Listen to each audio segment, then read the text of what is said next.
وزیر اعلیٰ پنجاب مریم نواز نے 1 مئی کو 12.5 لاکھ افراد میں راشن کارڈ تقسیم کرنے کا اعلان کر دیا۔ لاہور میں تقریب سے خطاب میں دعویٰ کیا کہ 5 ماہ میں اپنا گھر اسکیم کے تحت 30,000 سے زائد گھر تعمیر کرائے۔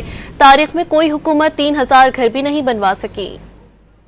1 مئی کو ہم لانچ کرنے جا رہے ہیں پاکستان کی تاریخ کا پہلا راشن کارڈ پنجاب میں۔ تقریباً 12.5 لاکھ فیملیز کو ہم راشن کارڈ دینے جا رہے ہیں، جس میں 4 مہینے میں تقریباً 10,000 روپیہ ان کو ملے گا۔ 5 ماہ کی قلیل مدت کے اندر اللہ تعالیٰ کے فضل و کرم سے 30,000 گھر جو ہیں وہ بن رہے ہیں۔ تاریخ کے اندر بہت گورنمنٹس آئیں، بہت گورنمنٹس گئیں، لیکن 3,000 گھر بھی کوئی 5 سال کے اندر نہیں بنا سکا۔ وہ اسکیم لے کے آ رہے ہیں جہاں پہ ہم 3 مرلہ کا جو پلاٹ ہے وہ فری آف کاسٹ اس کو دیں گے تاکہ اس کے پاس زمین آ جائے اور اس کے بعد وہ گھر بنانے کے لیے جو قرضہ ہے اس کا اہل بھی ہو جائے۔ مجھے خوشی ہے کہ اب اقتدار کا رخ جو ہے وہ بدلا ہے اور اقتدار کا رخ ان لوگوں کی طرف ہو گیا ہے جن کا حق ہے کہ جو اسٹیٹ ہے، جو صوبہ ہے، جو حکومت ہے، وہ خود ان کے دروازے پہ چل کے آ کے ان کی مشکلات کا، ان کے مسائل کا حل ان کو دے۔